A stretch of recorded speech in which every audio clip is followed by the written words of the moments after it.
Akhir tahun ke-6 Hijriah, Rasulullah beserta pasukan umat Islam pergi ke Khaybar, sebuah wilayah yang terletak 150 km ke arah laut kota Madinah dan menjadi basis kaum Yahudi.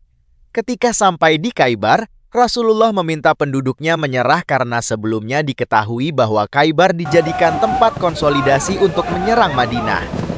Namun, penduduk kaum Yahudi menolak seruan Rasulullah hingga akhirnya terjadi perang yang memakan banyak korban. Perang Khaybar diakhiri dengan perundingan damai antara kaum Muslim dan penduduk Khaybar. Mereka sama-sama sepakat untuk mengakhiri perang dengan beberapa poin kesepakatan bersama. Salah satunya adalah penduduk Khaybar harus menyerahkan separuh hasil panen kepada umat Islam Madinah mengingat pertempuran Khaybar dimenangkan umat Islam. Perlahan-lahan Khaybar menjadi kota yang damai, namun tidak sedikit penduduknya yang masih menyimpan dendam. Zainab binti Al-Harits adalah salah satu Yahudi Khaybar yang tidak terima dengan hasil perang Khaybar. Ia tidak rela dengan kaum Muslim karena telah membunuh orang-orang terkasihnya. Ia mencari berbagai macam cara untuk membalas dendam dan membunuh Rasulullah, pimpinan tertinggi kaum Muslim. Zainab adalah istri Salam bin Misikam, salah seorang pemimpin Yahudi Bani Nadir di Khaybar. Ia memendam dendam yang mendalam terhadap pasukan umat Islam, terutama Rasulullah, karena telah membunuh suami, ayah, dan pamannya pada saat perang Khaybar. Aku akan meracuni Muhammad. Zainab binti Al-Harits mulai melancarkan rencananya setelah perundingan damai dijalankan dan kaum Muslim masih berada di Khaybar.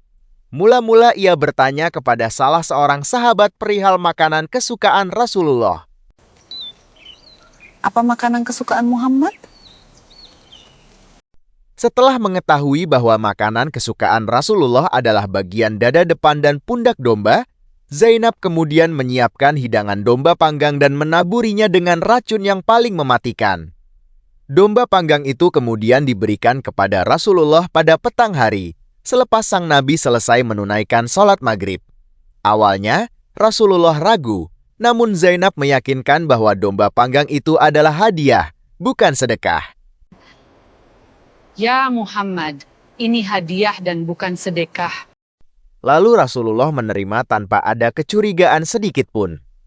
Rasulullah bersama para sahabat memakan domba panggang tersebut dengan lahap. Hingga ketika hendak menyantap bagian paha depan, Rasulullah baru menyadari kalau hidangan itu mengandung racun setelah melihat kaki domba. Riwayat lain menyebutkan bahwa Rasulullah diberitahu oleh tulang domba yang berada di tangannya kalau makanan itu beracun. Sontak saja Rasulullah menyuruh para sahabat yang ikut makan domba panggang itu dibekam untuk mengeluarkan racun. Namun demikian, insiden domba panggang beracun itu menewaskan salah satu sahabat Rasulullah, Bishr bin Al-Bara, meski ia sudah dibekam. Zainab binti Al-Harits menjadi orang yang paling dicari setelah insiden domba panggang beracun itu.